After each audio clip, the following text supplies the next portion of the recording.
Recording in progress.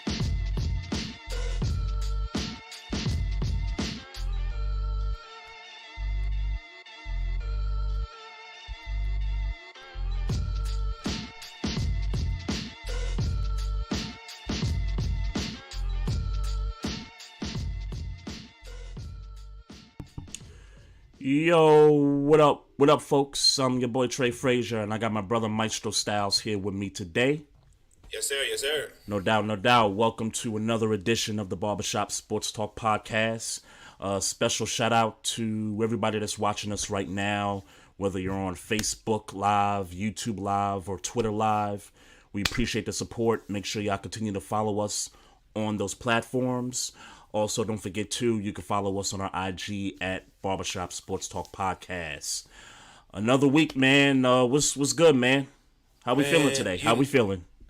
I'm tired as hell, man. But, hey, man, we got some sports to talk about. So Yeah. damn sure going to talk about them. Yep. That's what's up, man. Before I get into it, hashtag free Brittany Griner, hashtag lock Brett Favre up, hashtag sell the team Sarver.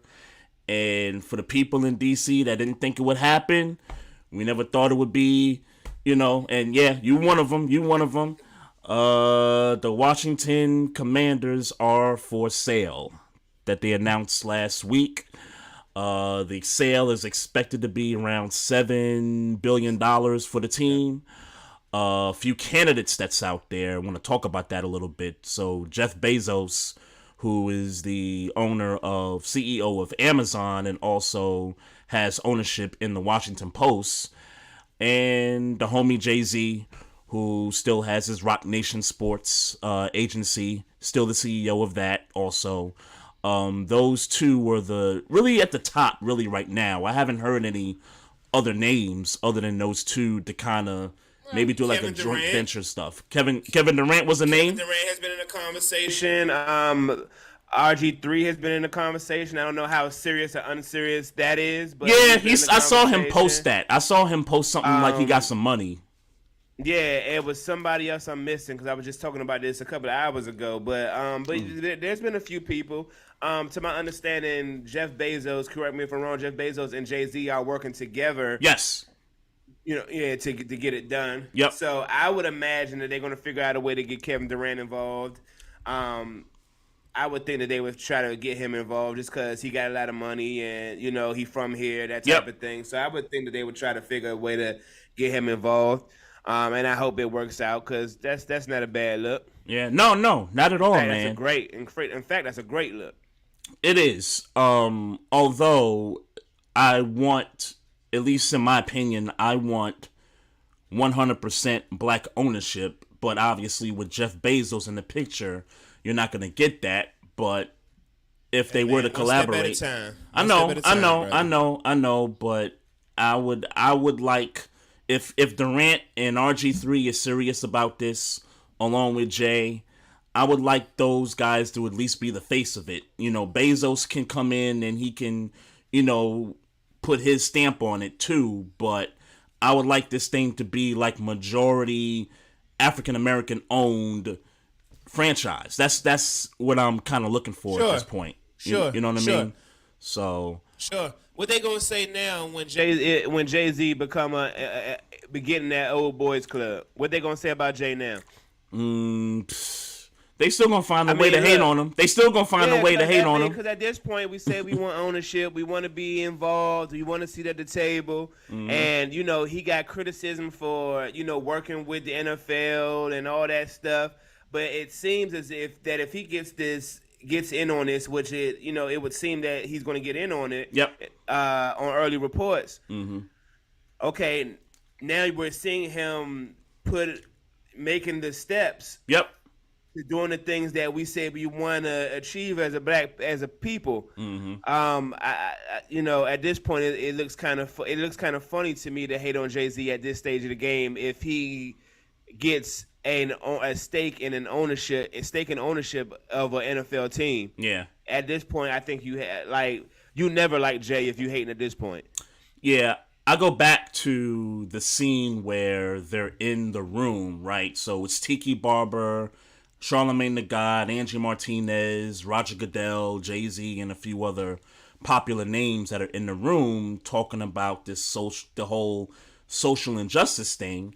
And people criticized Jay-Z for being in the room. People criticized him for not, I guess, because he kind of, it at first sounded like he was going to misspoke, but then he was just, Jay-Z does that in interviews. Like, he'll take his time to say something instead of, trying to get out there and say something quick before he misspeaks. So during that time, people was criticizing him. Ain't that where he said we done with protesting? That's the moment I'm talking about. That's the moment I'm talking about. That's the moment. No. I'm not saying he did. I'm saying that for people that are saying that it looked like he was about to misspeak, that's Jay-Z. Like, you watch his interviews on other platforms, that's Jay-Z. He does that. You know what I mean? He doesn't answer questions, just like that. He thinks about it before he says something. So I think about that moment, and then the next thing you know, we get the halftime shows. I think 3 out of 4. I think right at this point, right? 3 out of 4. And he was bad his first year. Mm-hmm. Yeah, right. 3 out of 4 at this point. We know Rihanna's doing the halftime show for this Super Bowl. Correct me if I'm wrong there. And that's gonna go crazy. Yeah. So. And that's gonna go crazy. Another Jay masterpiece right there. Like, you can't tell me that Jay is not the sole, at least if he's not the sole reason, he's a big part of the reason why we've been having these bomb ass halftime shows for these Super Bowls. And he's still dropping some of the best verses of years. Mm-hmm. Like, every year he drop a verse, we talking about it being verse of the year, and it's not for nothing, because like, that dude different, man. I mean, that dude's different, man. I mean, look, you could criticize him for the whole capitalism quote that he said in that Twitter space a few months ago. You could criticize the man all you want, but the dude is doing stuff behind the scenes. The dude is a billionaire. He's got bread. He's doing the damn thing. And this whole sale, whenever this thing happens, I would expect within the next 6 months that this thing gets done. And, Washington fans, DC, fans, can rejoice. And get ready for the Virginia move. You think that's a thing now? You think that's... I do, bro. Whew. Look at that stadium, bro. That stadium's super trash. They're gonna have to get out of that stadium. I agree. That's gonna have to happen. I agree with that. We're talking about Landover. We're talking about FedEx Field. I agree. I agree that stadium, it's got to go, or they got to get up out of there. What about, because I've heard stories where going back to RFK, going back to that site, not necessarily the stadium that's there now. In my opinion, I think they should demo it and then put a brand new joint up in that same spot. That's just me. Oh, I would love that. I would love that. But I mean, yeah. Look, I remember months ago when we first talked about the plans of them going to VA. Yeah. And I couldn't believe it, and I was saying to you, no, there's no way we're gonna, no. But the more and more I think about it, it's more money out there. It's it's more space out there. Yes, it's going to be an inconvenience to us. Like, I'm not saying me because I'm not a Commanders fan, but to Washingtonians and people in the DMV, it's going to be a little tougher for some of us. Mm-hmm. But at the end of the day, I think they realize that we're going to travel. 2, or let me say, enough of us are going to travel, and 2, there's a market out there that's untapped where there's money at. Yeah. I think it's almost inevitable. It's funny because I was talking to somebody last week, and they was talking about how he thinks that they're going to, wherever they do a new stadium at, that they are going to downsize to like 50 or 60,000 seats. I said, there's no way in hell they're doing that. And especially if they want to host a Super Bowl, right? Because I think the capacity is like 70,000 and up. that's the requirement to host the Super Bowl. So Okay. yeah, I don't agree with that. Like the downside. I don't think there's a way. His argument is that they're not filling seats anyway. That's no. Well, we know why they're not filling seats now. Yeah, I mean the stadium, they're losing. But he said, well, if they're not going to win, then how would they start filling seats? That's his argument. Well, you get new ownership in here. You get consultants that know what they're doing. You get scouts. And I think if you get the right people in there and you start to build a team, I think the winning will come after that. Well, more important than that, I think if you bring it close, bring them games. I brought up the Knicks as an example. The Knicks are consistently not a good winning basketball team, yet they sell out every game. You're in a market where people will come to the games. It's something to do. You know what I'm saying? And the people with money go to that and go to that stadium and fill it and pack it every night. I'm thinking that I get that area of Virginia is not per se a city. That's like not Manhattan. Midtown. It's not Midtown Manhattan. I was just about to say. I get what you're saying. But it is a money. My point is that people got money where they talking about going. Right. And the other difference is too, MSG, celebrities that work in New York, they live there and they got season tickets, so they can walk. A lot of them can walk. They could take the train, cab, whatever. Yeah. But I guess the point is too, there's more celebrities that live in Midtown Manhattan than a place like Woodbridge, Virginia. Right. You know, so but I get the point about that example there, that you'll get people to still go to the games, whether it's Woodbridge, Chantilly, wherever in Virginia they, propose to move this thing to. Kind of getting back to the DC location though, I've heard stories where the reason that DC officials won't grant the team a new stadium is because of the current ownership. And so to me, it's okay. So if Bezos and Jay get the team and Durant is a part of that group along with RG3 and a few others, then maybe Muriel Bowser and the other people up in the DC brass will say, hey, no more Snyder. Hey, let's look at that RFK site. The Metro stops there. The blue line, orange line stops there. Let's let's get construction started. Let's get the team back to where it originally was when it was in their heyday. Let's get it back in that spot. Now they're gonna have to do some stuff around there because I know there's that one block where it's residential stuff, and I know they fixed up H Street, they fixed up Benning Road, and all that stuff, but. I mean, kind of like what they did with the wharf down in, D.C. along the waterfront, kind of like they're doing in other places, Southwest. Yeah. I mean, I think there's room in that part of D.C. for some of that stuff to kind of move in as well.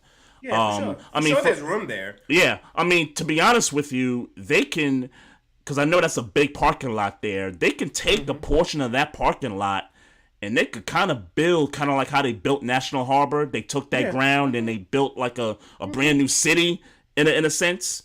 They could kind of do that there too and put some shops there and some other stuff. They could also do it in Woodbridge, Virginia, in that area. No, sure, yeah, absolutely. Yeah, but if we're talking like it's the Washington Commanders, I would love it to be there. But I'm not arguing. I'm not rebutting just to. I want it to be there. Let's be clear. I want it to be there. I just don't think it's going to be. But obviously, I've been wrong before. with the sale and all that stuff. But so hey, look, DC fans. I'm not gonna say congrats yet, but hey, this is. It seems like it may be in order. It's starting to be along its way. That this team is going to get sold. Dan Snyder, and I know there have been conflicts. Well, maybe he's just selling 50% of the team, 25% of the team, and maybe he's just going to be a minority stakeholder or something like that. Well, look, I think that dude is going to... Look, $7 billion? Like, how could you not? Go, because he realized how much money he's making annually. Well, that's true, but he got other businesses too. Yeah, I'm sure he'll be fine though. Yeah, I'm sure he'll be fine. all right. Look, Jerry Richardson, sold the Panthers, and ain't nobody heard a peep from that dude. I'm sure he's doing all right. Yeah. So and the Broncos too. The Broncos was sold just recently to the dude I think that owns Walmart or something like that. So whoever. I guess the Bolin family, because I think the dad passed away a few years ago. The Bolin family, I think they're going to be okay. They walked away with a nice check. So yeah, I'm sure. Yeah. So they're going to be good, man. So look, man. What's up? I know we're not on NBA yet, but I can't help it. And I know it's going to tie into Kyrie, and I know this is going to tie into Kyrie, but man, I saw something interesting today on Instagram, and I thought, man, the NBA, the timing. Mm-hmm. I mean, I know I get it that we should play the coincidence game, and maybe this is all coincidental. Mm-hmm. Last night, the Detroit G League team played their first. Orthodox Jew. Orthodox Jewish player. That's the Orthodox. Yep. Ryan Terrell last night. And could it be a coincidence amidst all this Kyrie Irving conversation? Could it be? Man. Sure, it could be. It absolutely could be. But it just seems it just seems very coincidental. I'm interested to find out how long has he been in the G League? Like, did he just drafted, get there? To my understanding, he got drafted this year, and he was he got picked up. He was undrafted. He got picked up. Got it. And he played last night. I'm just saying. And then maybe it's God's plan. I don't know. I guess what's the main idea of the story then? I guess is for me. Mm-hmm. For me, it seems. The word is on the tip of my tongue. It seems coincidental. That I'm just keep saying coincidental because that's the word that keep popping up on my head. But that's not the word I'm looking for. It seems coincidental that everything that's going on with Kyrie, and we'll get into Kyrie and how I feel about rules to get your job back. But whatever. But that happens, and then the next week we got our first Orthodox Jewish player that plays, and he didn't play a big role. His name is Ryan Terrell. I don't know if I said his name in that. Okay. But and before I try to go into conspiracy theory and try to draw you out of there. Yeah. Congratulations to him. Let's be clear. Yep. It's not in any way, shape, form, or fashion me saying that he don't deserve an opportunity or that's history. That's history. Yeah. Absolutely. Yep. It just seems kind of crazy to me that this is the week that all of a sudden we playing a Jewish player, and he had I'm trying not to be insensitive. Yep. He had the cap. I don't know. Is it the kufi? I used to call it a kufi, and maybe that's Muslims because the Muslims used to rock the kufi Muslim and stuff. I think it's called a yarmulke. I think. Okay.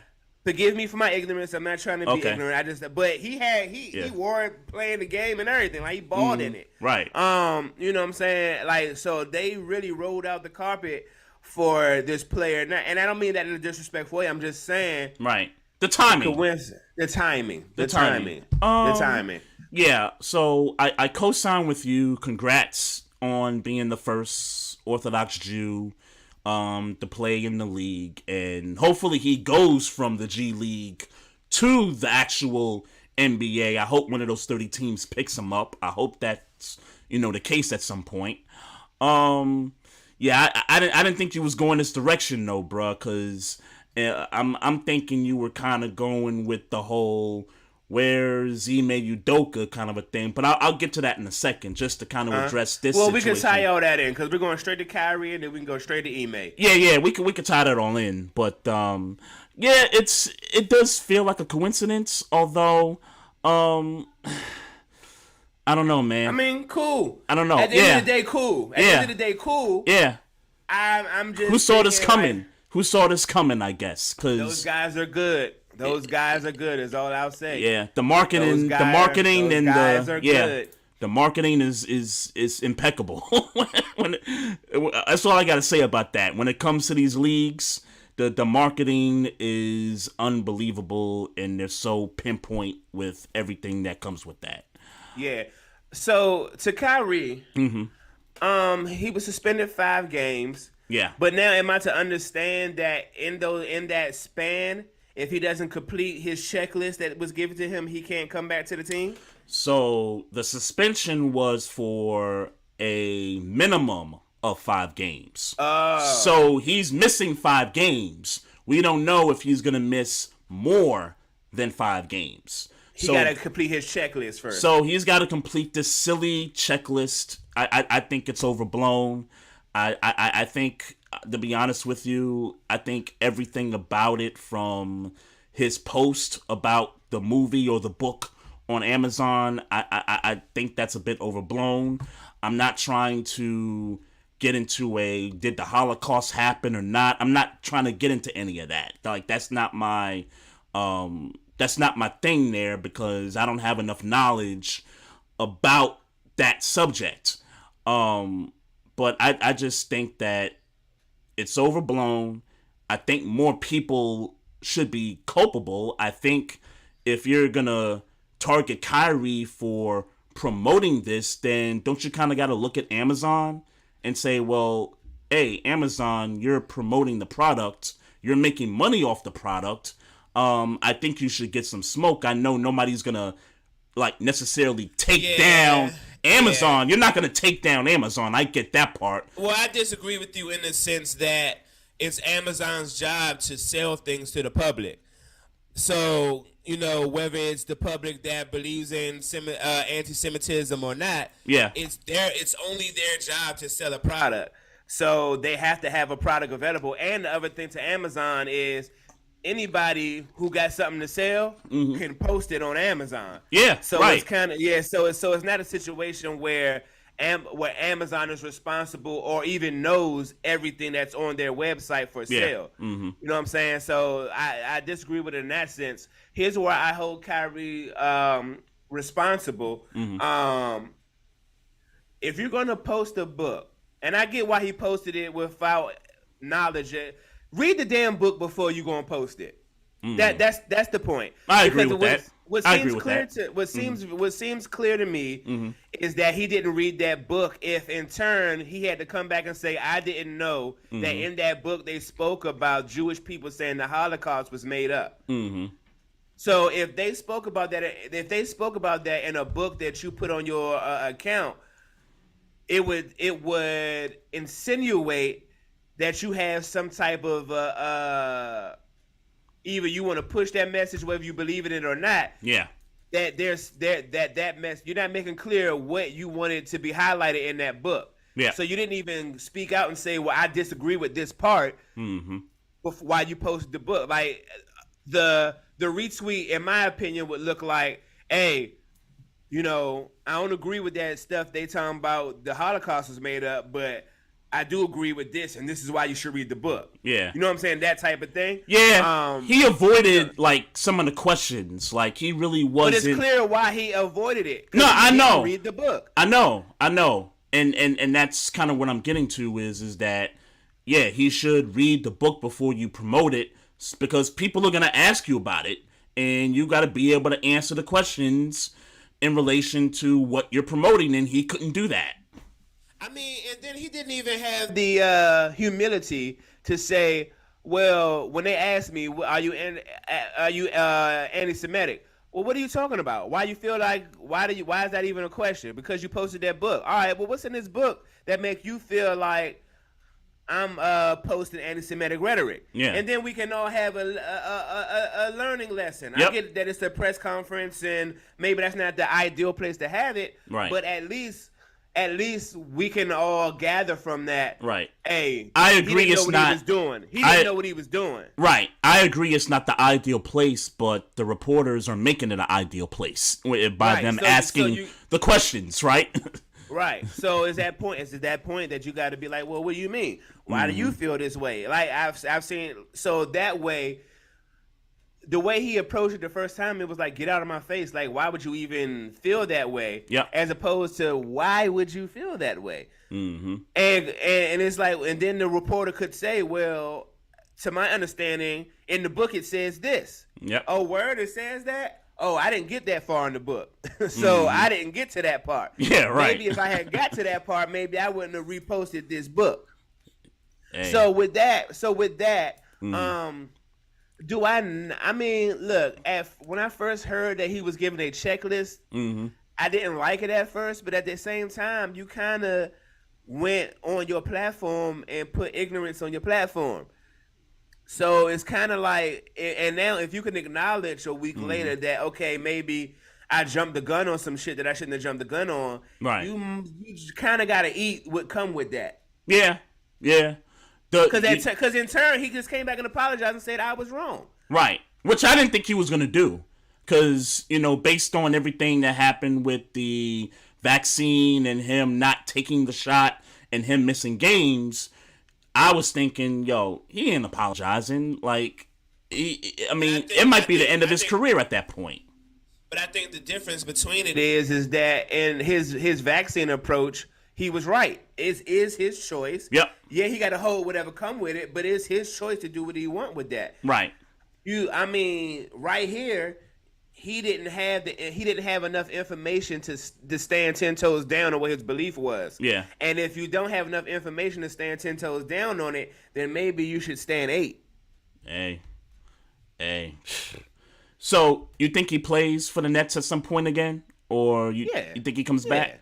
Okay. Yeah. Okay. Yeah, I think he checks off the checklist and he comes back and plays basketball and he'll be fine. Okay. So but he did make a mistake if in fact he didn't read the book, posted the book, and didn't know what people were talking about when they were calling him anti-Semitic. Right. And in my crazy little mind, I'm thinking he apologized because they about to get Ime Udoka, and Ime Udoka is gonna make this team a whole lot better. Just a programming note, because we do have a guest coming in. He was here a few months back. It's Damian Adams. He has a couple podcasts. He's Third and Three podcasts. Also a Saints fan, Pelicans fan. So he's gonna come in and join with us probably in like another couple of minutes from now. But just to kind of get to the Ime Udoka stuff for a second here. So I'm on Twitter the other day, and someone posted, has anybody heard about Ime Udoka yet? Like, was there the announcement of the signing, press conference, or something like that? Because if you remember the initial reports, they said that within 24 to 48 hours, they was going to get a deal done, right? Right. So here we are a week later, little over a week later, and Jacques Vaughn was coaching the Nets last night against the Mavericks. So I'm just wondering, what's going on here? Is it the Kyrie stuff that's kind of, maybe it's too much for the Nets PR to handle, to deal with that, plus bringing in Ime Udoka? Is it Ime Udoka looking at the situation saying, not sure I want to deal with that yet? Or is it the Celtics that's looking at it like, well, maybe we do want some compensation. Maybe we don't want to, just give this guy up for free. I mean, this is a division rival. They could legitimately get this team to the finals. So just trying to think about all different kinds of reasons as to why this hasn't, come to fruition yet. Let me get my mans in here real quick. Damian Adams, welcome back to the podcast, man. Just want to get your get your credentials out there real quick. 1/3 of the Third and Three podcast. Also got his own podcast called The Real Deal with Damian Adams. Also a Saints fan and a Pelicans fan. Welcome back, brother. How you doing, bro? I'm doing good, man. Glad to be back on the show. I'm a big fan of you guys. So when you gave me the call, I saw the Batman signal when I came. You know what I'm saying? Yes, sir. Yes, sir. No Yes, doubt, sir. no doubt, no doubt. Appreciate you. Hey, we'll get to the Saints and your Pelicans in a second, man. But you kind of came in on our conversation about Ime Udoka, and one of the things I brought up, and actually I'll go back a week. So me and Maestro, we were talking about this Boston to Brooklyn thing with Ime Udoka, and we both agreed the Nets should sign Ime Udoka regardless of whatever, backlash or whatever media or PR nightmare comes with it, because I think they're going to survive it. The initial report was 24 to 48 hours they would sign him, and here we are a little over a week later, and Jacques Vaughn is still the coach of the Nets. So, in your opinion, what do you think is going on there? Do you think the Nets are holding back because of the Kyrie drama? Do you think the Nets are kind of rethinking this? Like, what do you think about it? Yeah, I think they saw the initial reaction to the news when it leaked that Ime Udoka was going to be the next head coach. And they're like, "Ooh, we already got all this stuff going on with the franchise. Let's not hire Ime Udoka right now," which I disagree with. I agree with you guys. If you're going to have, whenever you hire him, there's going to be a week or two of constant questions about what happened in Boston. Yep. And what's going on, how can you hire him and all this stuff here. Rip the Band-Aid off. Get it over with. Yeah, it's gonna happen. It's gonna happen. Once that happens, once that happens, get back to basketball. And obviously you guys need a basketball coach who can come in and change the culture. Yeah. Ime Udoka is somebody who's proven that he can come in and change the culture. So the stuff that went on in Boston, and you gotta be real about it. It wasn't none of the Nets' wives he was sleeping with. So they not tripping about that. Right. Right. You did what you did over there. Yep. You can't do it over here. I'm pretty sure with all the stuff that happened, you learned your lesson. And you got to make sure that you go with HR here. We're going to handle all that behind the doors, but come coach basketball. That's what we need you for. We'll handle the press, and we'll deal with the little week or two of the constant questions. But it'll be over, and you'll be back to basketball, especially once you start winning.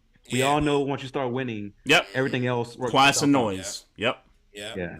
100%. Hey, where you at with it, Maestro? Like, what do you think is delaying the Ime Udoka signing? What do you think is delaying that? I guess if I had to take a guess,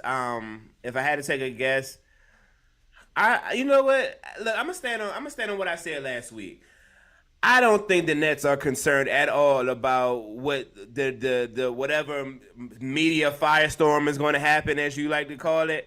I don't think they're concerned about it at all. I really don't, because at the end of the day, I hate to keep standing on this, but I don't. That wife in the Celtics the organization made her choice, and he just went with it. If everybody is secure in their marriages in Brooklyn, everything should be just fine. So I don't think they're concerned about anything. I think that whole the questions that happen, like you said. Yeah. But I think that's such a small issue in the grand scheme of the pros that Ime Udoka is going to bring to the team immediately. Yeah. So I'm gonna say I don't know what's holding it up, but I don't think it has anything to do with that. Maybe it's the Kyrie situation. If I had to take a guess, and I guess you making me take a guess, I think it has more to do with Boston wanting compensation. Okay. Yeah, I think no argument there, because it's bad business. It is bad business for them to just let him go. A coach that just got your team to the championship, to the rival. That's a terrible mistake. Yeah, that's a mistake. Yeah. I get you emotional. Whoever makes the decisions, who wife chose.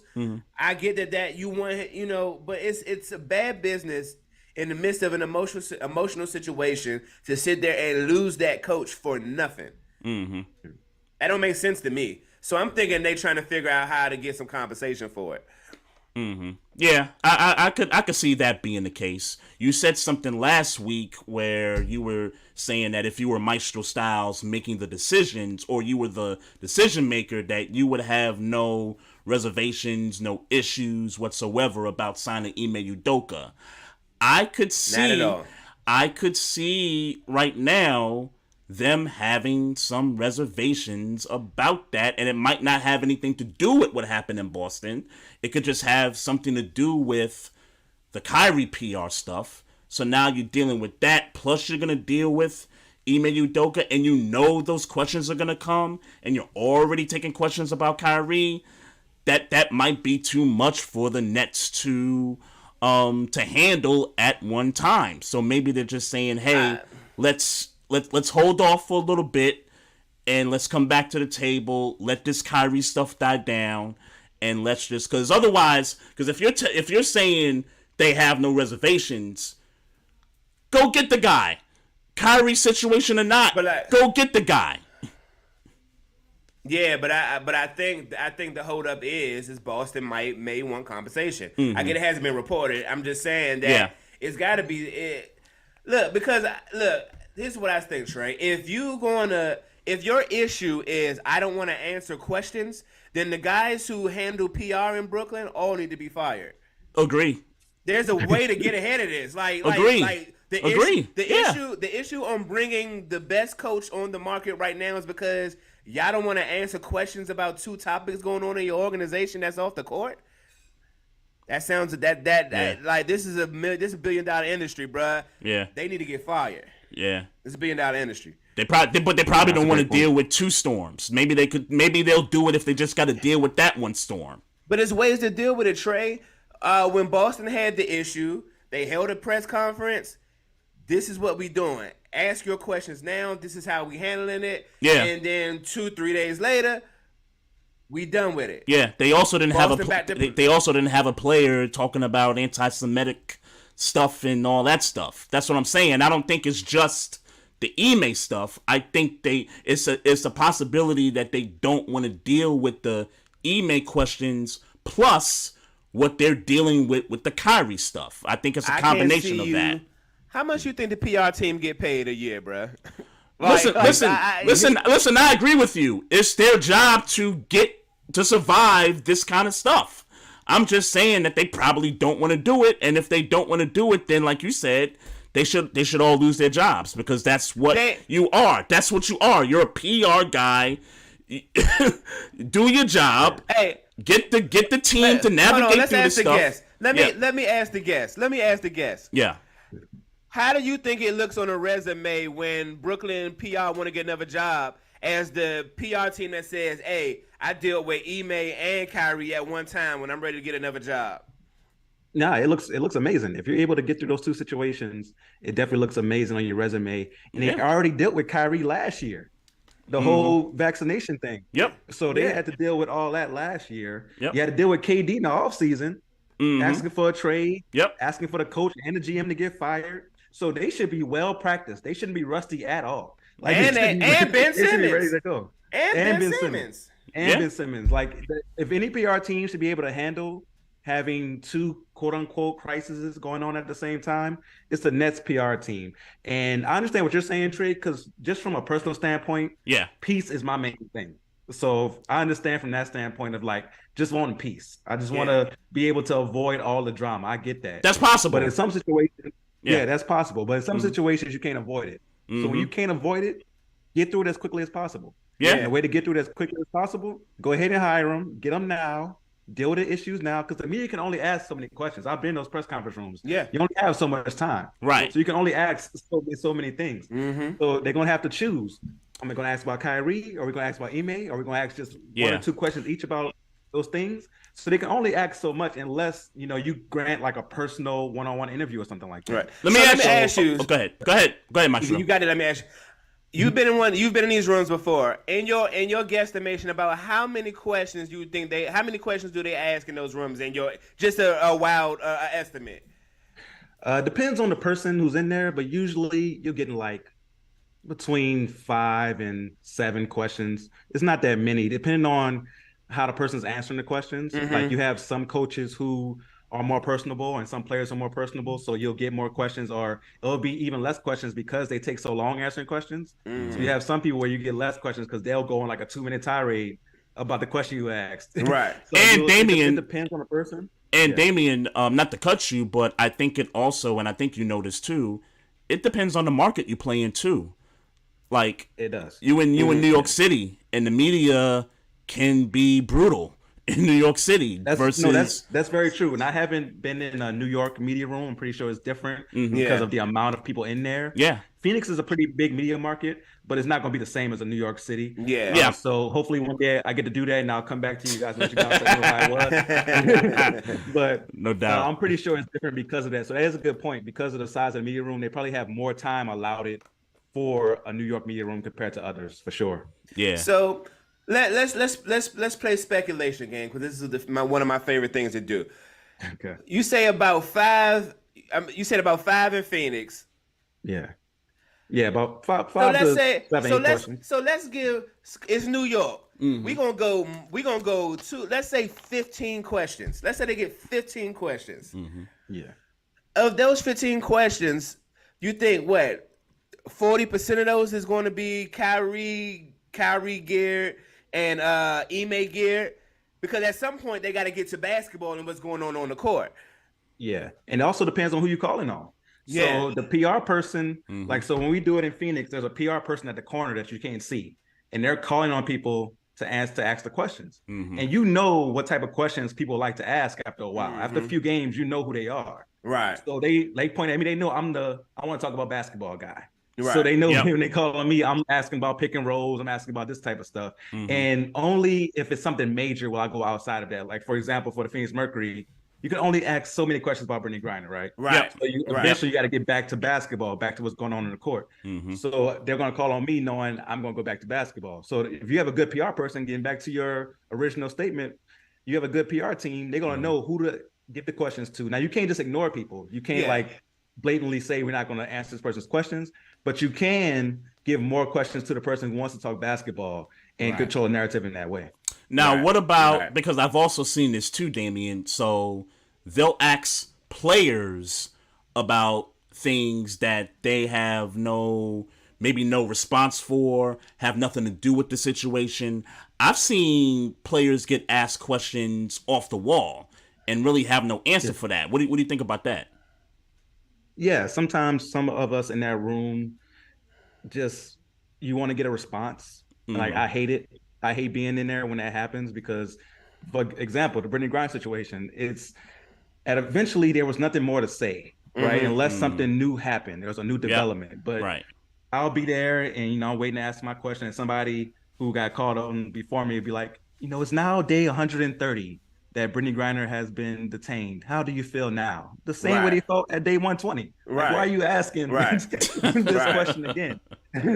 So when you get somebody asking that question, you'll get a player, they'll make a face, or they'll just say no comment, or they'll be like, why would you even ask me? We've seen some really funny responses. Like, we've seen, Chris Paul be like, really? That's what you gonna ask me? Like, we've seen some really funny ones. And I'm not immune to it. We all have had moments where we've asked a question that might have not been the smartest or worded the right way.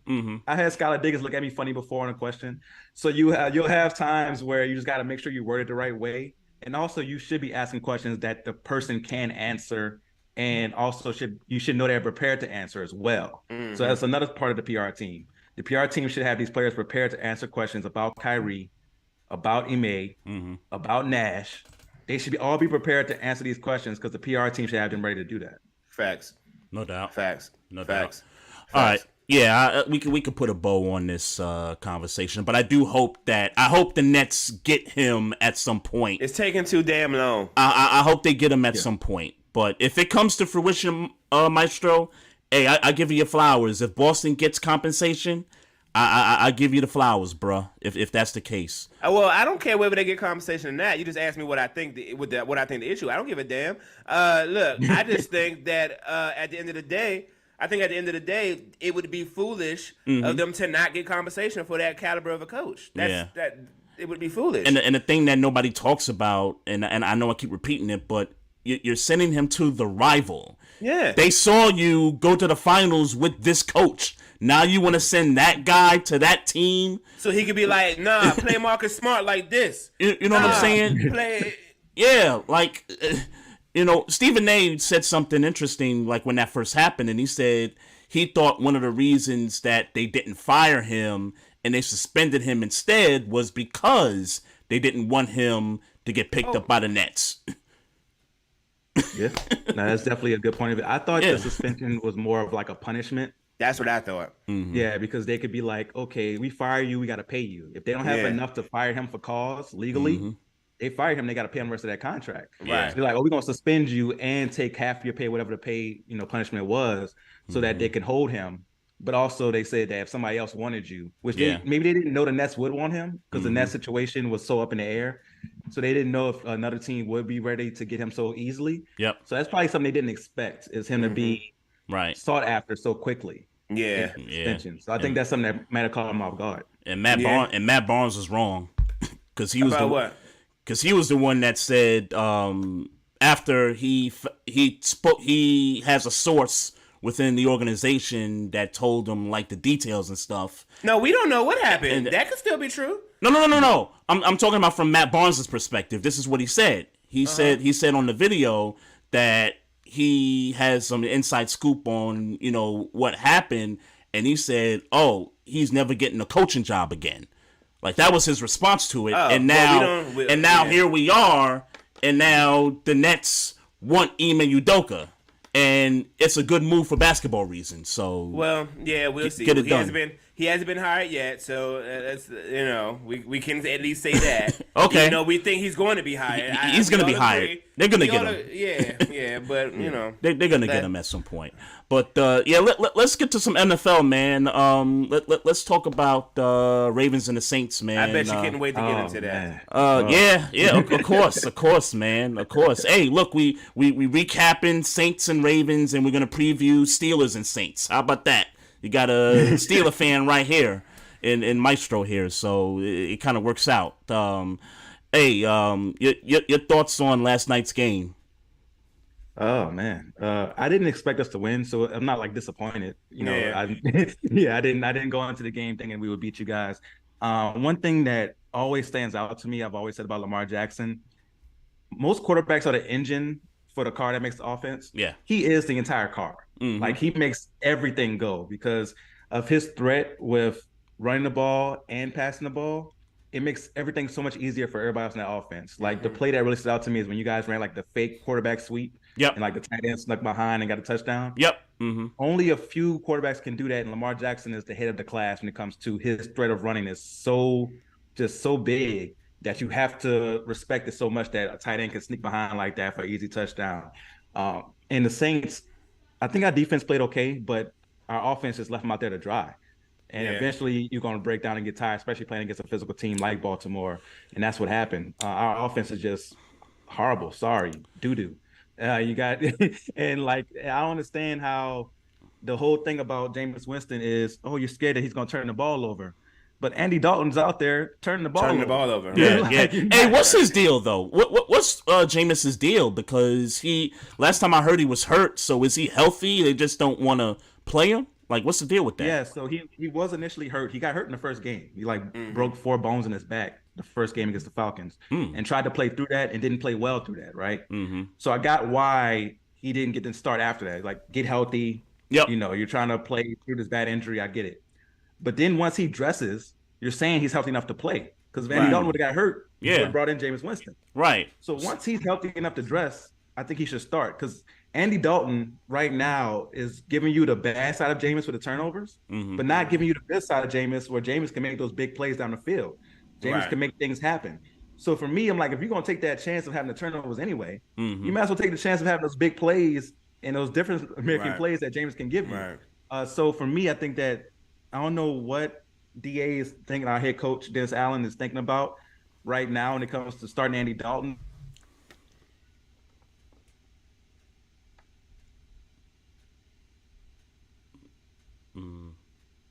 Oh, I think you're on mute. You went out for Damian. a second. Yeah. Let's hope we get the homie back on. He said, "You got? You hear Damon? Yeah, I can hear you. You can hear me. Okay. Yeah, we can hear you. We can hear you now. Last thing you was telling us what in the hell is wrong with Dennis Allen?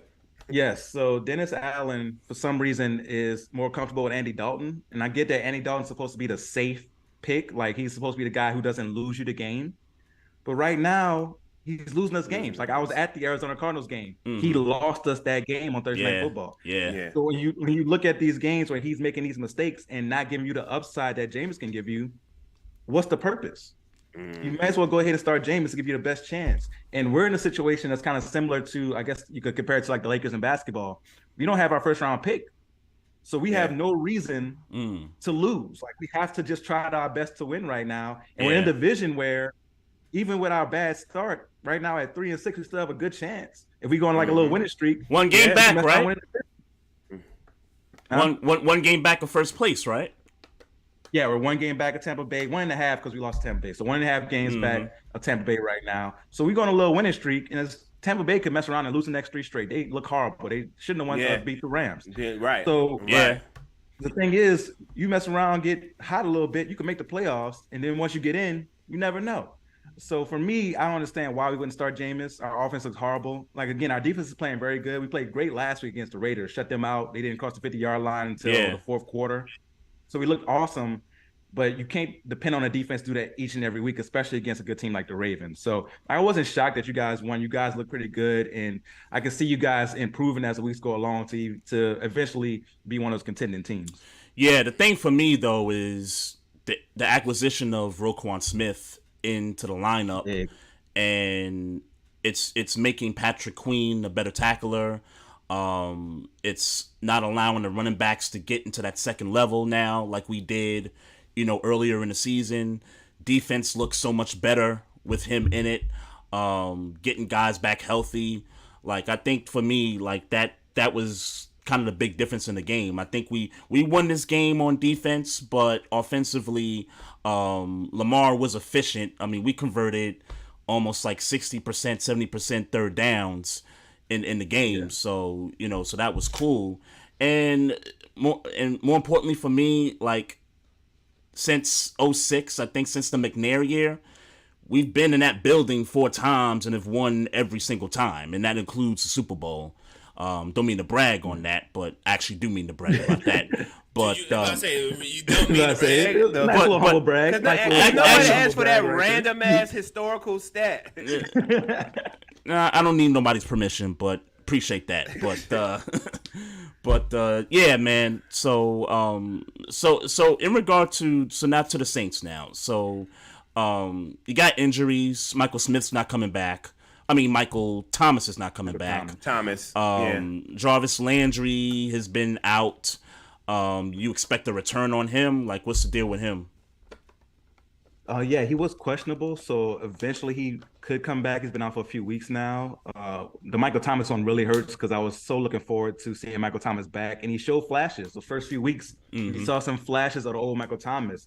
You're like, oh man, you get excited, and then he's gone again. So we might be looking at Michael Thomas maybe not being on the Saints next year because this is, so many years in a row now where we're not able to use him and you're paying him so much money. I think we're getting to that part of his contract now.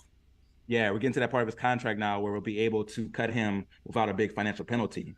So I think that might be, I don't hope so, but from the Saints perspective or front office perspective, I can see how that can happen. Yeah. You're paying somebody so much money with so little production now. So, just a sad situation there with his health. But Jarvis Landry hopefully can be back soon. Chris Olave, as we're talking about the wide receivers, has been a good bright spot for us. Yeah. A really good draft pick right there. So he'll be a part of the future for sure. But we just got to show up the quarterback position. And honestly, our defense is good, or it's decent. It hasn't been really good this year, but it's decent. And it's getting to the point now where a lot of our players are getting older. So you might be in tune for a few rebuild years coming up for the Saints. And I hate to say it, but it's looking like it's going that direction. You think the loss of Sean Payton, like you think like that's a big deal? Like I think it's a big deal that you lost a guy that's been there almost 15 years.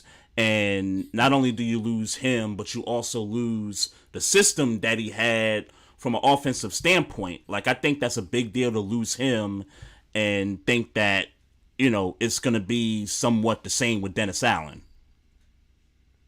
Yeah, going into the year, I thought we could still maintain it because we had the same offensive coordinator, Pete Carmichael.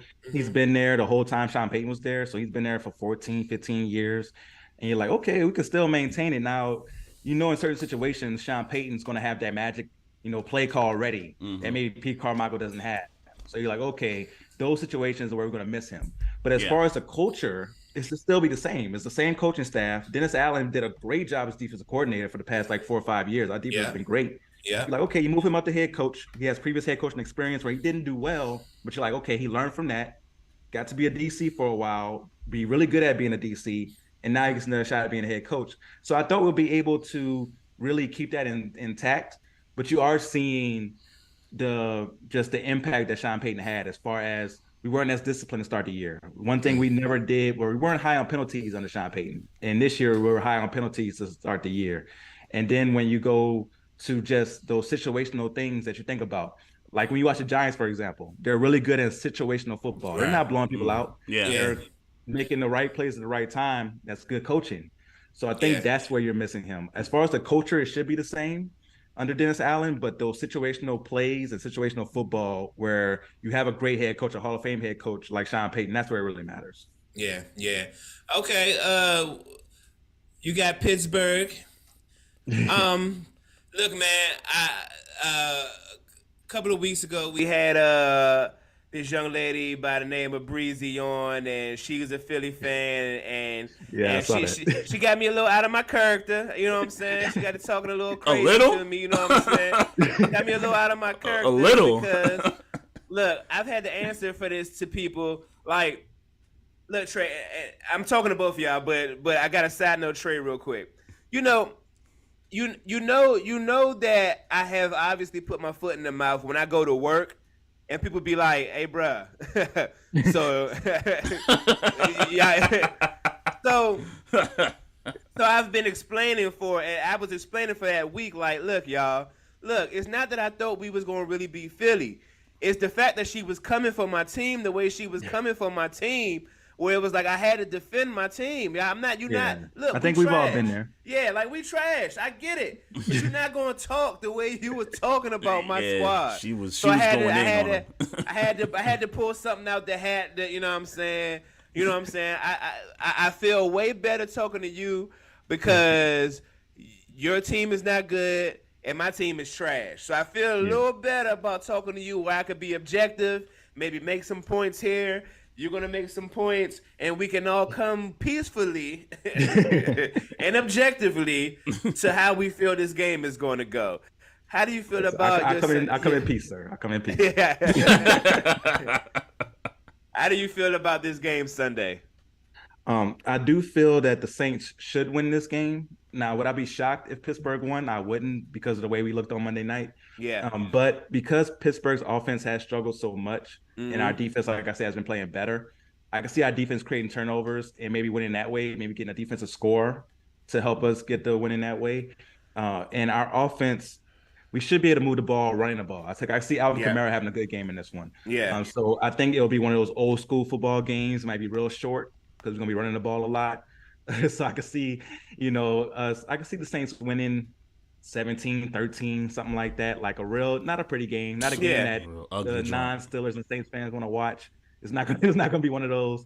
But I can see the Saints winning a close one just because of the offensive struggles that Pittsburgh has had and the fact that we can run the ball pretty well against that defense. Okay. I agree with you, but there's no way I'm going to be on air saying that we about to lose. Wait, I thought you was coming in peace, bro. It is peace. It's peace. I agree with everything he said, but there's no way because we need it. Look, I've been saying to Trey for a couple of weeks. The idea of us getting to the playoffs is gone from my mind. Yeah. Look, this is not about playoffs. Mm-hmm. At this stage of the game, I had to come to the harsh reality that we are maybe the that schedule's favorable. That schedule's favorable. No. But I'm just talking about that's not where I'm going. Right now, right now where we stand, we might only be better than like the Texans and like the Raiders. The Raiders. It's only and still because they have Davante Adams and Derek Carr, that would be the type of game that we would lose right now just based on our offense. Yeah. With that being said, I gotta bring positivity and light to my team. TJ Watt's coming back this week. Hopefully, it hasn't been announced 100%. Okay. I thought it hasn't been announced 100%. No, it hasn't. Oh, okay. You're on the LeVar Ball. He's speaking into existence. Yeah, thank you. Okay. You, man. Thank you, man. That was gonna be my man. question. That was gonna be my question when he's coming back. If TJ Watt comes back, the expectations were that he's going to play Sunday. It hasn't been announced yet, but if he absolutely plays on Sunday, that changes a lot for our defense. A lot like when you spoke about the Saints being able to get defensive scores on Pittsburgh, I think a lot of that could be said for Pittsburgh if TJ Watt gets into the game. The pass rush is going to be back essentially. He rights every wrong that we've had in our pass rush since week 1. He rights all those wrongs I know, not for whatever reason. I know why, but if we can get him back, I think we can get a little bit of. I think we can score more than 13 points if TJ Watt is on this team Sunday. I know Kenny Pickett, all those. I get it. Our offense is super, super, super, super trash. I'm building my projection on, and let's be clear, I'm building it on TJ Watt. So I'll give you 2 scores. If TJ Watt is back, I think we beat the Saints 2017. Okay. If we do not play with TJ Watt, I'll be subjective because every point you made is right. I think the Saints win 17-13. Okay. I could see TJ Watt making that difference, maybe getting like a pick 6 or like a forced fumble for a touchdown, something like that. Yeah, right. That's what I'm thinking. I'm thinking even if he doesn't get it for a touchdown, he'll get it where we got a short field. We rarely get into the red zone, but when we get there, we make something shake sometimes. Like I'm just, look, Damian, man, I don't want nobody else to talk no more trash to me. I've been trying to avoid Steelers talk since I realized we're not going to be a good team this year, and it's looking like we're going to be in the top 10 drafts. Like, look, man. Hey, what about the hope for a winning season? What about a hope for that 9-8 season? I'm hoping for it.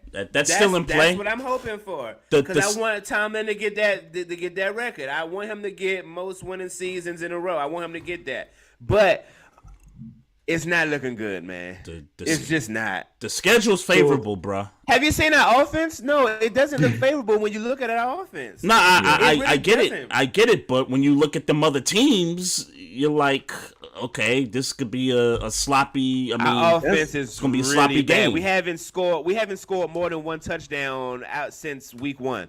Okay. That's the crazy thing about the NFL this year, though. When you look at anybody's schedule, you can make the suggestion that it's favorable because there's not that many great teams that you look at and like, we have no shot against them. There's so much muck, like just in the middle right now. NFL, where it seems like literally any given Sunday, outside of like Buffalo, which normally we would say Buffalo, but they just lost to the Jets. But outside of like Buffalo, Kansas City, Philadelphia, right?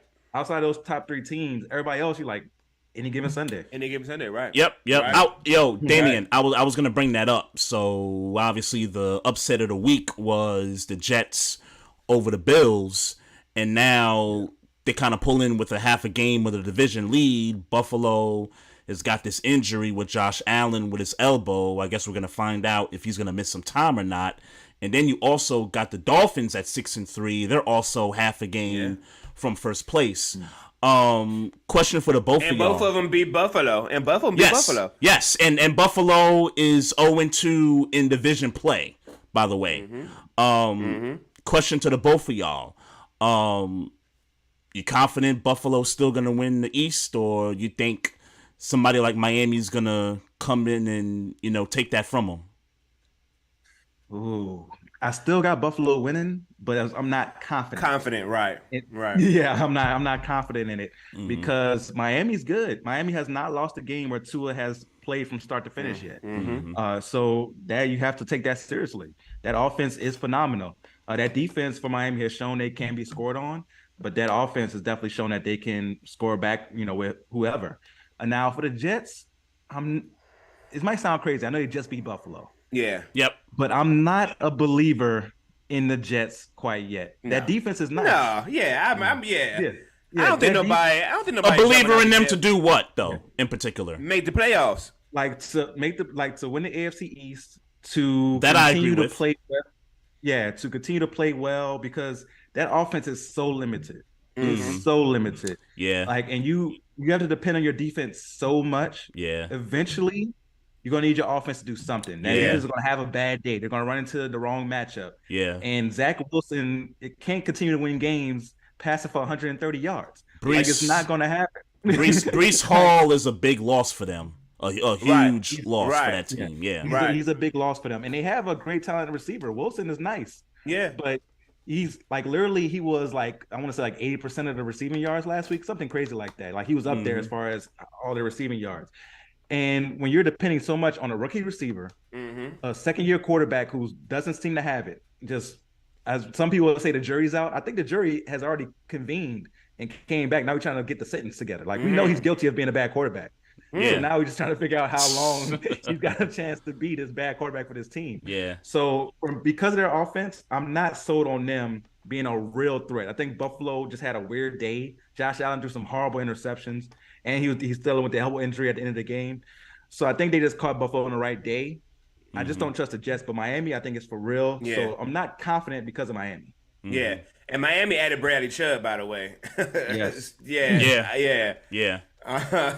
What you think, Maestro? You think Buffalo still wins the East? I do think they still. I agree with Damian 100%. I think they win it. Well, yeah. Period. They win it. How long we talking about? Is he going to be out? Josh Allen? Is he going to be? We out? don't know yet. They We don't haven't know. announced it yet. Yeah, they haven't announced it yet. Well, if he ain't missing, look. I know Buffalo. The flaw is that they don't have a running game. Buffalo. Yeah. Hey, you think Josh Allen won't just start running? You know what I'm saying? You Right. think he won't just start Right. running out? You know what I'm saying? Maybe he don't throw as much, and maybe he runs a little more. And then maybe you say, well, defense will scheme for it. I don't know how you do. Yeah. I don't know how you do. Yeah. The thing is, you've had a for couple most defenses quarterbacks- scheme for it already. I mean, in the Jets and the Dolphins, and we both know that those two defenses are really good. So I don't know that they schemed for him running the ball. I think Josh Allen didn't have a great throwing game against the Jets. okay, I'll take that. I didn't watch the game. I don't necessarily remember the Miami game, but I know for a fact that he didn't have a great throwing game against the Jets. Okay, I didn't watch the Against- game. So against Miami, that game was weird because Buffalo dominated that game and just plays here and there. The situational football I talked about earlier. Yeah. They messed up in those situations. Like they ran like 3 times the amount of offensive plays that Miami ran and still lost that game somehow. Right. So I think but in the rematches, I think Buffalo, if Josh Allen's healthy, will win both of the rematches with the Jets and the Dolphins, and that's why they'll be able to win this division. Yeah. And the Patriots, even though they've been winning, that offense for the Patriots is doo-doo as well. Right. So yeah, I'm not worried about them either. Not at all.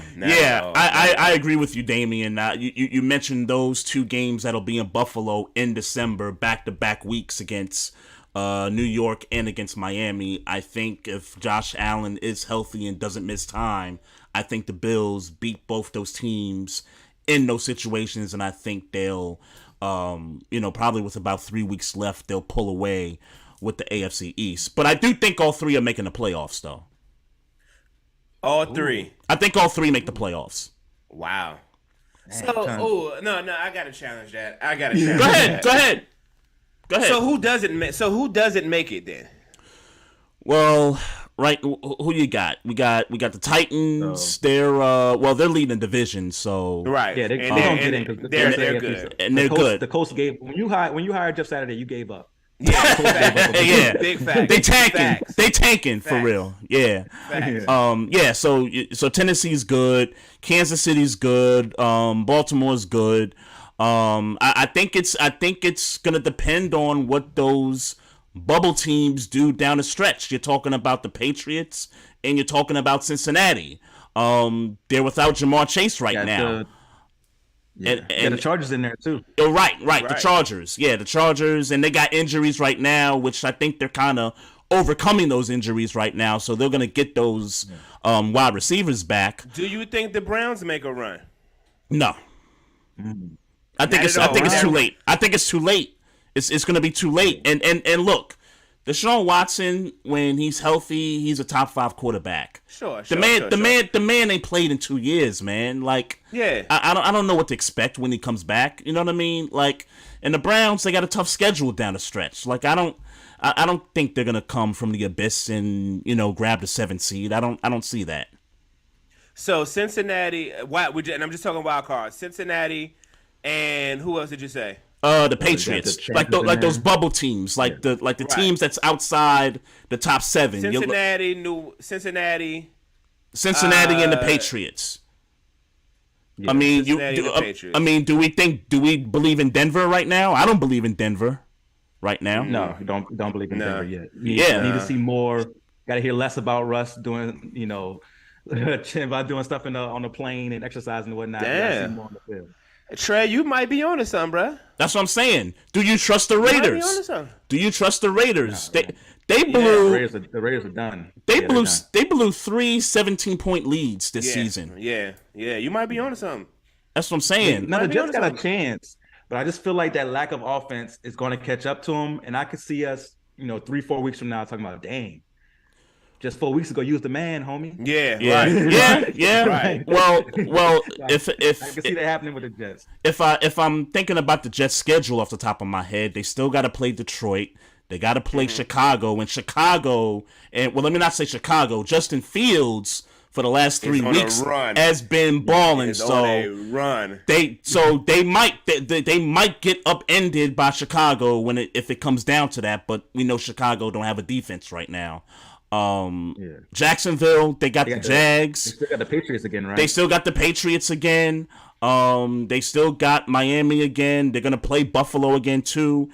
Minnesota's gonna be tough for them. 3 L's right there. But I say you just said 3 losses. You just definitely But do the Jets make it at 9-8? That's feasible. That right. Like they could be the 7 seed. Just making it. It's a lot of AFC teams. Like we talked about possible. the AFC being stacked, and a lot of AFC teams are letting us down. Oh yeah. The whole AFC West let us down. The AFC West is not him. Yeah, like we thought for sure. He was gonna come in and boss up this year. Right. It's the Chiefs and maybe the Chargers, and then everybody else is just trash. Like that's crazy. Yeah. The East is what the West was supposed to be. Yeah. For sure. Damian, where you at in the MVP race right now? Oh, I would have to go Patrick Mahomes because I think it's a. Yeah, I think Josh Allen kind of he had the lead. It was his to win, and he kind of came back down to the pile. And he could come back if he comes out and like has a crazy 5-game run. He could definitely get back to the top of that. So I got Patrick Mahomes. You got to put Jalen Hurts in there as well. In the conversation. He doesn't have the stats with a Patrick Mahomes, but Patrick Mahomes, Jalen Hurts. And honestly, I think Tua should be in the conversation. I understand he missed those games, but when he's played, they're undefeated, and he's played a whole game. And he's been balling out, and he's right now throwing the passes to a receiver who might have the best season of all time. Tyreek Hill's on a crazy pass, his pace is crazy right now. What about that guy, Tyreek, as an MVP candidate? Oh, that's a good one. He won't win it. He won't win it. He definitely won't win it. But it's a quarterback award now. The numbers. It shouldn't be. Yeah, it shouldn't be. But if he gets 2,000 yards, the first receiver to ever he should have it. He should have it. I think he should truly have it because his impact on that offense is major. The fact that defenses don't know what to do with him and Waddle at the same time. When you got 2 dudes out there running 4-2s, 4-3s, like that defense is like, dang. Usually you only got one of these guys out here. We can phase our defense towards them. But when you got 2 of them, it changes things. And Tyreek Hill, if he gets 2,000 yards, he definitely should be in the conversation and should be on everybody's ballot. Honestly. I think he should win it if he do that. Yeah, for sure. Hey, it's funny because I feel like Cooper Kupp should have won it last year. In retrospect, I feel like he should have won it last year. We talked about that. He should have won it. Yeah, he should have won. Oh, we did say that? I don't remember what we said. Well, I said he should have won it too. But I think you're saying in retrospect. I was saying in real time they should give it to him.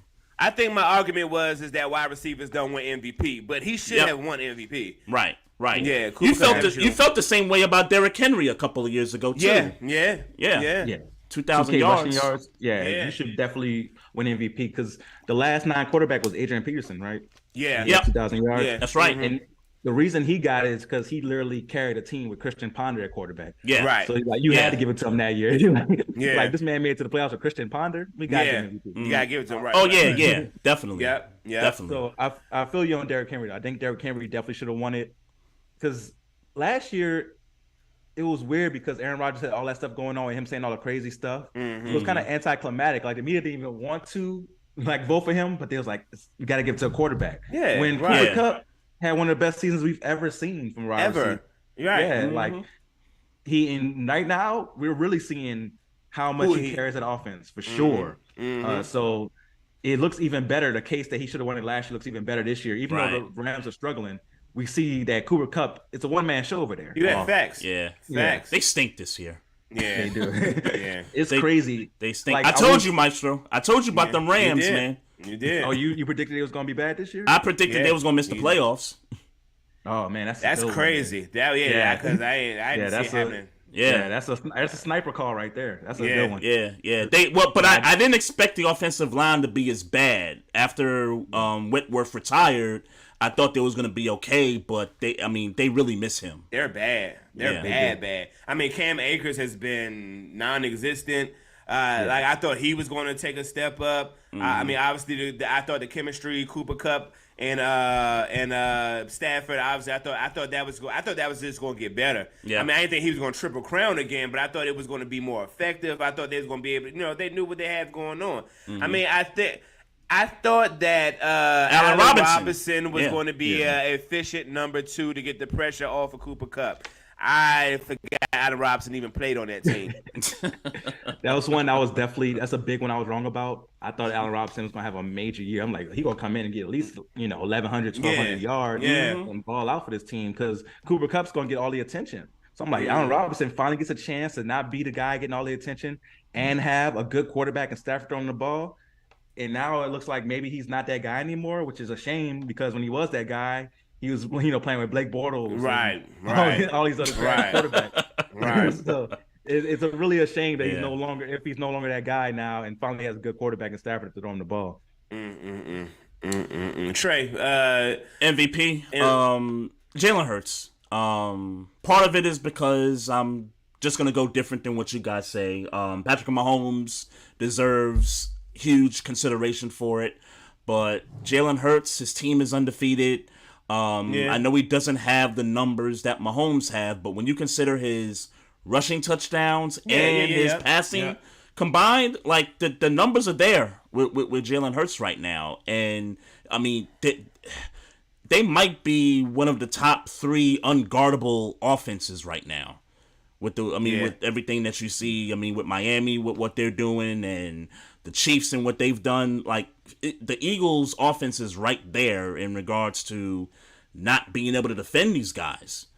And AJ Brown is just having a good old time, bro. I was watching. I was watching the Titans and Chiefs, and AJ Brown is just trolling the guys. Like, yo, you got this kid throwing to nobodies right now. Who are the Titans receivers right now?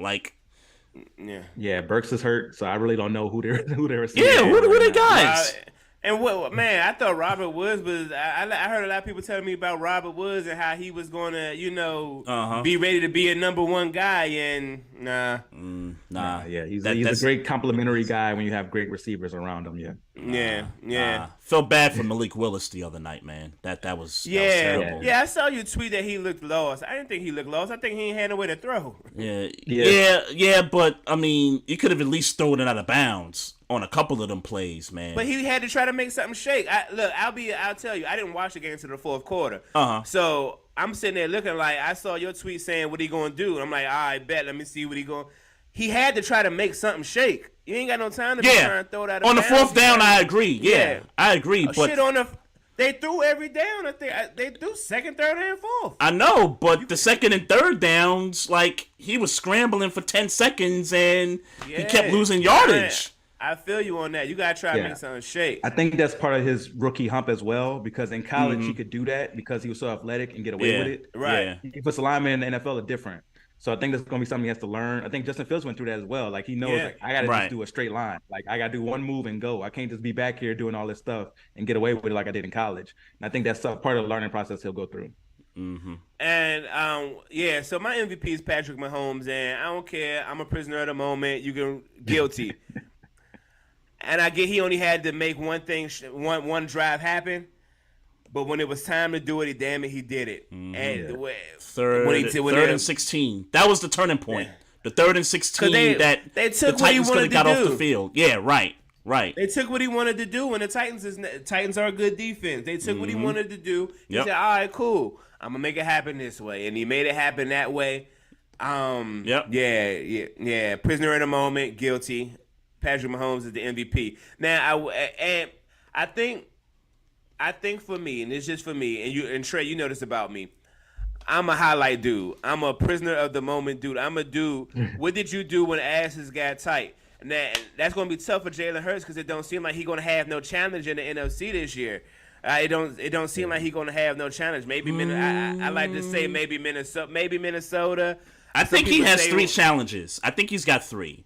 Minnesota, Dallas with that defense, and Dak Prescott coming back, and the San Francisco 49ers with now McCaffrey and Debo and Ayuk. And I think those are the 3 challengers for Philly right now. Okay. Did you see Dallas defense against Philly last time? I did, and that's why I said if they had Dak, I think that game is closer. I'm only speaking about Dallas's offense against Philly's offense. You mean the defense against Philly's offense, you mean? Dallas's defense, right. I'm sorry. Dallas's defense against Philly's offense. Okay, yep. Yeah. Did you see it? You saw it, right? No, I saw it. And like I told you, it was like when the Ravens played the Patriots years ago, and the Patriots they didn't see that kind of offense from the Ravens, and they got gashed up. It was that same similar way. I don't know that Dallas. Now, if Dallas scores with Philly, cool, and obviously that's plausible with that's on the table. Back. Yeah, that's on the table. That's plausible. That can happen. And they might get Odell Beckham. Like that rumor came out. I know, but if they would be a good signing for them. Yeah, for sure. They need another dynamic receiver. CeeDee Lamb is cool. He's not number one yet. Yeah, Amari Cooper. We're seeing him in Cleveland thrive with Jacoby Brissett. Like, he's a true number one. Mm-hmm. CeeDee Lamb was kind of dressed as number one, but was protected by Amari Cooper. Yeah, right. And we're seeing like that protection's gone now. You're starting to get the exposure on CeeDee Lamb. Yeah, and I think CeeDee Lamb got the capacity to get there one day. He just ain't there right now. Right, right. And in his defense, though, he's had Cooper Rush throwing the ball for about 4 or 5 games too. That's true too. That's true too. Yeah. Oh yeah. Okay. We could talk Pelicans. You want to talk Pelicans? Yeah. Damian, talk about these Pelicans.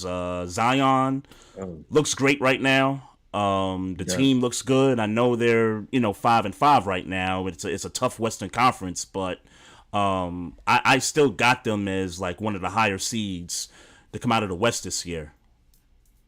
Okay, yeah, I'm right there with you. Before the year, I said they'll be a top 4 team. I still believe in that. They're 5-5, but they lost 3 games in overtime, and one against the Lakers when we were without Brandon Ingram and Herb Jones. Mm-hmm. So we're healthy. I think that we're a top 4 team, and we're going to go through we're a young team, so we're going to go through some of those bad games like against the Lakers where we had that game in the bag, missed some free throws, let a bad 3-point goal. That you just can't let go at the end of the game there. Yeah. But as far as our offense, is very dynamic. When you got Brandon Ingram going, he can score on all 3 levels. Zion is starting to show more and more to his game. Even in the loss against the Pacers yesterday, first quarter hit 2 threes. I'm like, okay, Zion.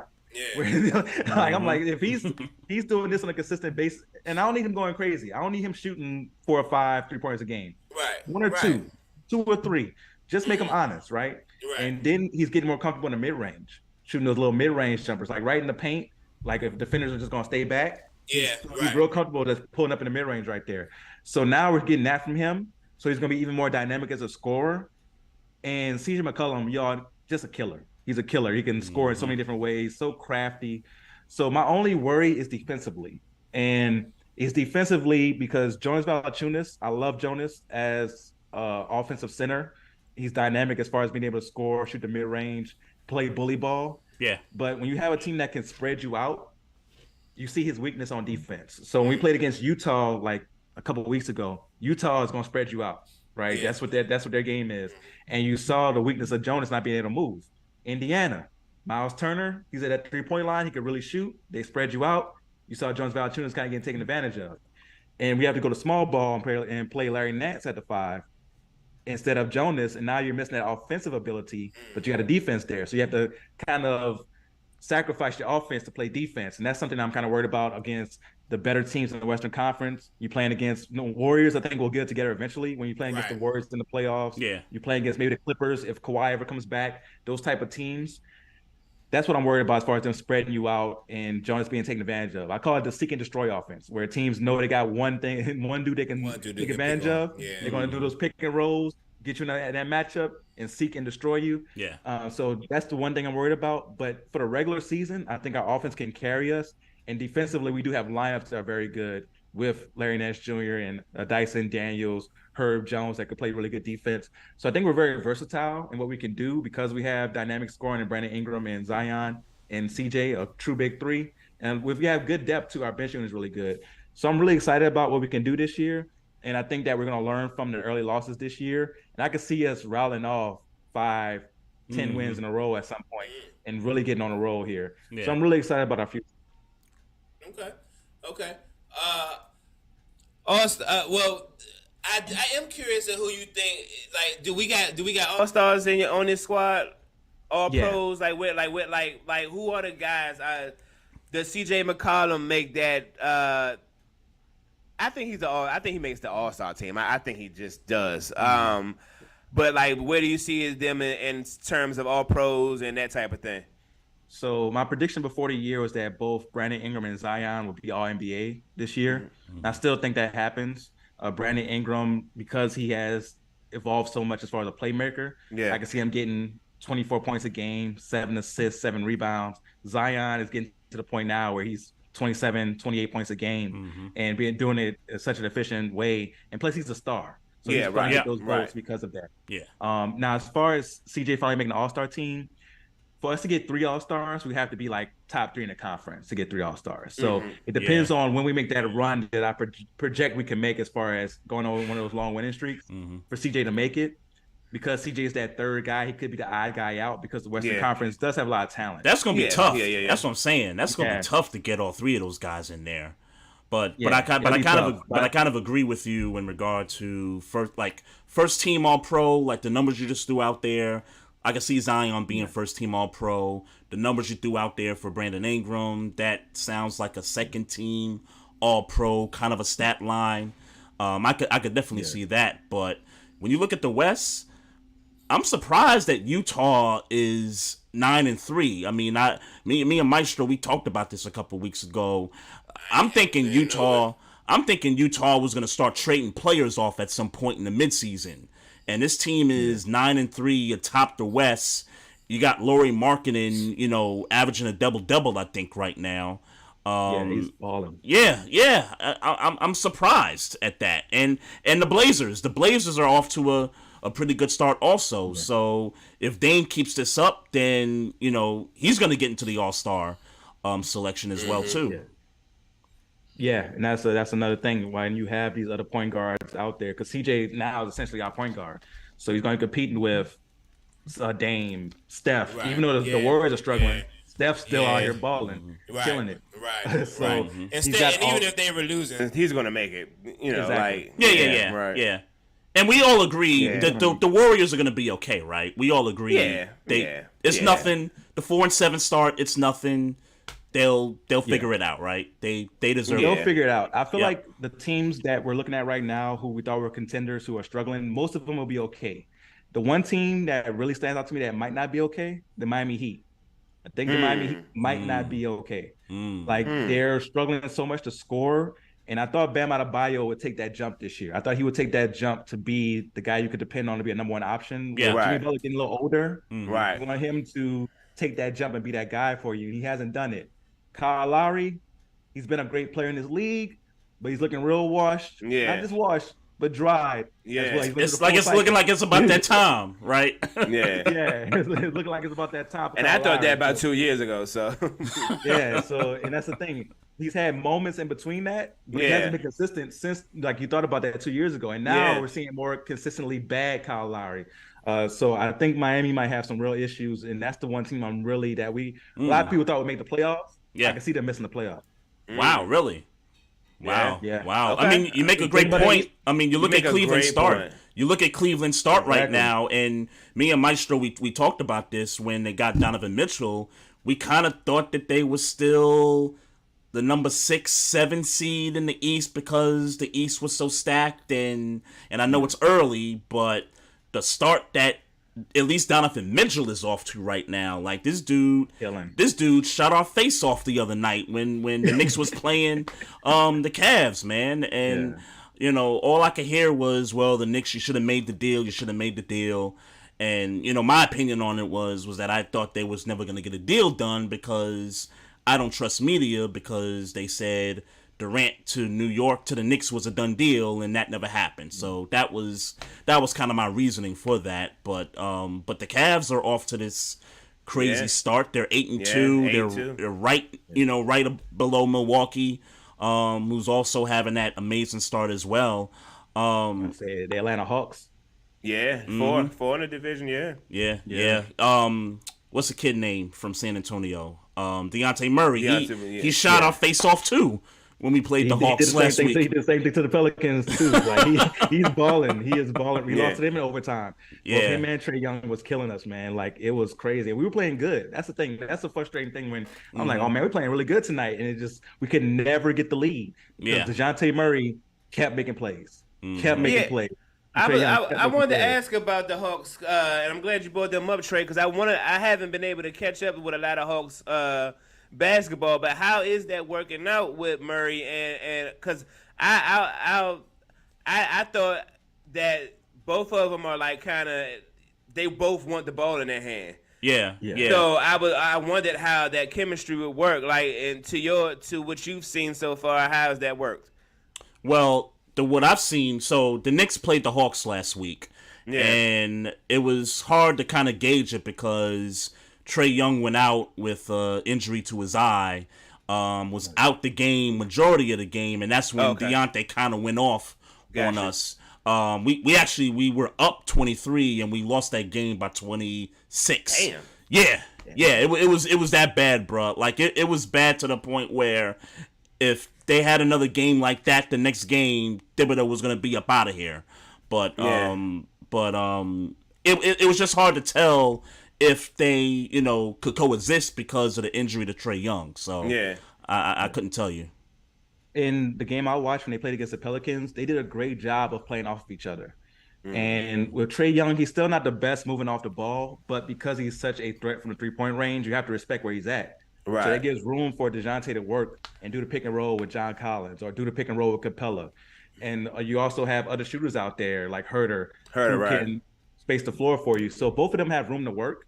And DeJounte Murray, to my surprise, is pretty decent off ball as far as knowing where to move, knowing when to cut, shooting the three. So when you have Trey Young controlling the rock and you know his game, he's pick and rolling, doing the killer floater that he has. When he's doing all that, DeJounte knows exactly when to cut. He did that a lot of times against us where you're paying attention to Trey Young, you're seeing him doing all this stuff, the next thing you know, he sneaks in, gets an easy layup.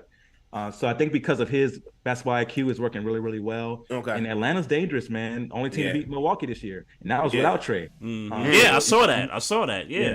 Yeah, that's wild. This team is dangerous, man. No, it's interesting. It's good. And you said what you said was the reason I had reservation, because I didn't know Murray to be a cutting guy. I didn't know him to be a good off the ball player. So that was my reservation. I'm like, well, none of these dudes are good off the ball. So how is this going to work? But it's good that that surprised you. Yeah, it did. That's good that surprised. I'm like, okay, so I mean that's good to know. Yeah, that. Because if he's moving good off the ball, then Trey Young can kind of do what he does, and Murray can still get his. Exactly. And then when you want to give Trey a break, DeJounte can run the offense. Exactly. Yeah. Exactly. Yeah. Exactly. Yep. That's true. That's true. Any other surprises in the league that you can that you've been witnessing, Damian? Oh, surprises in the league. You mentioned Utah. That's just crazy. That's wild. That's wild, man. It's wild that Utah is looking this good. It's just crazy. Yeah.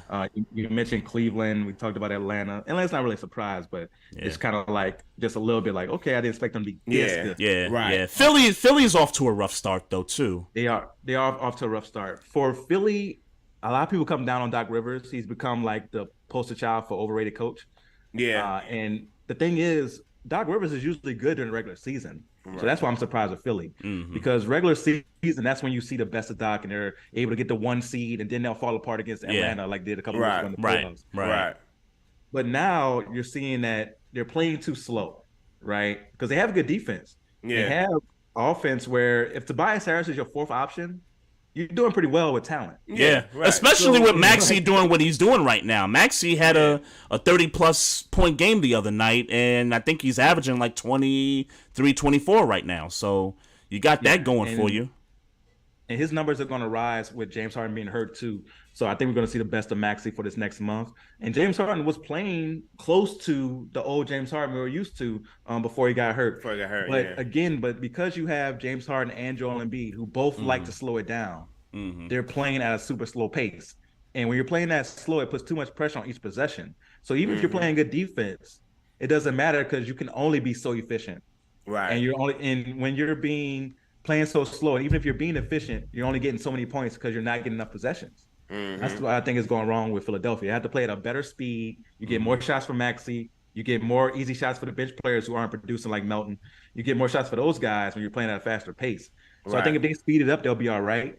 And without James Harden, I can see them speeding up the pace for this next month, and then James Harden have to integrate himself into that faster pace when he comes back. Right. Yeah. I got one more for you, Damian. Who's your prediction for league MVP in the NBA? Oh, I'm glad I get to redo this because my pick to start the year, I tried to go out on a limb and be fancy with it. and I was like, it'd be a great story. Kawhi Leonard coming back. And that's not working out. It's not working out at all. Nah. So Mr. Low Management. I like the energy, though. I do like the energy. Yeah, but I'm glad to get this chance to redeem myself on that. So Giannis, man. Giannis is playing at a different level right now. Milwaukee is looking phenomenal.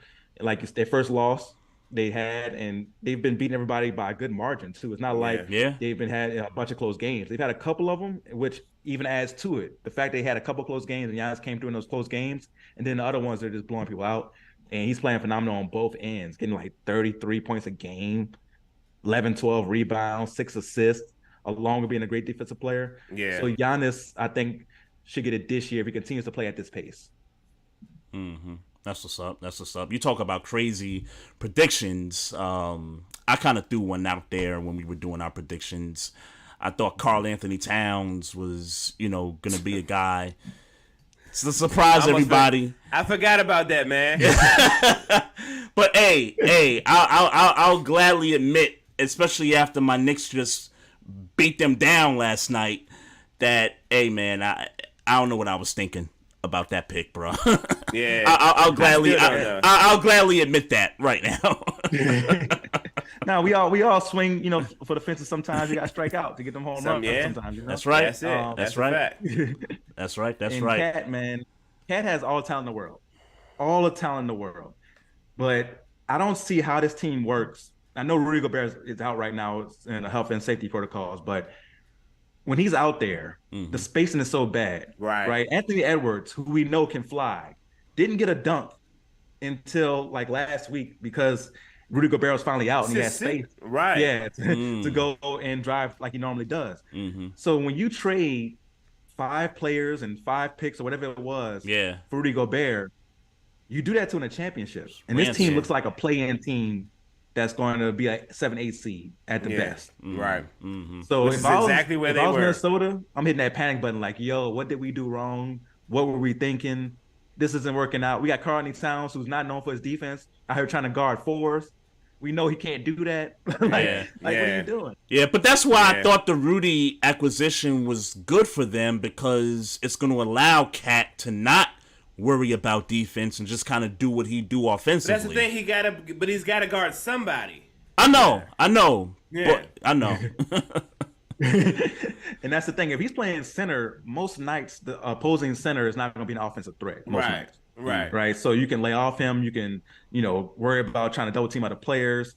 When you're guarding the 4, most nights that power forward in today's NBA is what we thought of as traditionally a 3. So growing up, the guys who we thought of as the small forward are now playing power forward. So now you got to get in the perimeter, guard the 3, worry about the guy driving in.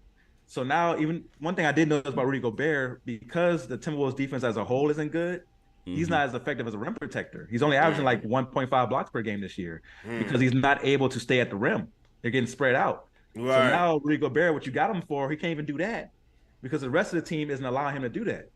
So it's looking bad all around as far as them being a championship contender. They'll be interesting. They'll make the playoffs and they'll have an interesting series where they give up 20-point leads like they did last year. They'll do that. But they won't be a contender. Yeah, I didn't have them in the playoffs even with that trade. I think I had a battle between them and the Lakers to get in the 8th spot, and even that's blowing up in my face right now. But I had them out the playoffs because I felt like, you know what, LeBron gonna have to do it one more time just to get him just get in the game, in the tournament, Right. But I don't even know if that's gonna happen. But so the Lakers look really, really bad. Yeah. That roster is built like a building that didn't have a foundation. Yeah, like they just started putting bricks down. They ain't put no cement. Yeah. They ain't put nothing. they just started they building. on Anthony Davis's faulty injury patterns. That's what was supposed to be their foundation. And hey, Maestro, do the Wizards want Russ back? I look. Look, man, we're playing decent basketball, like, and I just want to be. Don't disrupt the flow, right? Right, you know what I'm saying? Like, don't disrupt anything. Yeah. Russ been decent off the bench. He's been decent since. Yeah, that's true. But look, man, keep my flow going right now. Unless you're going to bring somebody that I know is going to come in, like. Looking at my team right now makes me feel like, man, if we could have got Donovan Mitchell right now, like if we'd playing the way we playing right now with Brad Beal, right? Yeah. Oh my goodness. Yeah, that would be a nasty backcourt. Oh my goodness. And Denny playing decent defense. Kristaps is just he everybody doing. We just need somebody to get us over the hump. Yeah, Donovan Mitchell right now. Oh man. Yeah, it wouldn't surprise me if the early MVP talks with his name floating around it right now. Yeah. Hey man, you got something, Maestro? No, I was gonna say that's all I got. Oh, okay, yeah. Damian, man, why don't you go ahead and let the people know where they can find you at, your platforms, and what you got coming up. Oh man, I appreciate it, man. It's always fun talking sports with you guys. Always great conversation. So thank you again for having me on. And I definitely gotta get you guys on my podcast pretty soon. So I'll be hitting you guys up for sure. No doubt. You can find me on all social media platforms at The Real Deal WDA. I'm always, dropping content and I'm flooding their inboxes with it. So go ahead and follow me so that you can get that content as well. It's usually a basketball video, maybe a boxing video, football recap. It could be anything. And I'm dropping something each and every day. So follow me, whatever you do your social media, TikTok, Instagram, Twitter, wherever, at The Real Deal WDA. For my podcast, The Real Deal with Damian Adams is my baby. I do that at least once a week, sometimes twice a week. On that podcast, I talk NFL, NBA, and boxing. 3rd and 3 podcast, we do live on Facebook each and every Wednesday night at 7 p.m. Eastern time. That's a strictly football podcast I do along with Jason Fairman and Nikki Jess. We have a lot of fun on that podcast. Really just good knowledge and good laughs. And I also do 2 other podcasts I do for GSMC. I do the GSMC boxing podcast and GSMC basketball podcast. So if you're looking, you're a fight fan looking for some boxing, content, go ahead and check out the GSMC boxing podcast. And basketball, you can catch it there or The Real Deal with Damian Adams. Yeah, and shout out to Nikki too, because she came on the podcast a few weeks ago talking to her Giants and stuff. So yeah, y'all do a Yeah, really we good got her a job over little. there. We managed to get her a little heated. Yeah. Nikki, that's when Nikki's the funnest is when we Yeah. get her heated. Like, so I definitely knew, like, when I saw the clip, I was like, oh, I gotta go check out the full episode now. When I brought up Eli in the Hall of Fame. Yeah, no doubt, man. Shout out to all y'all, man, for doing y'all thing, man, and thank you again for coming on, man. Really appreciate it.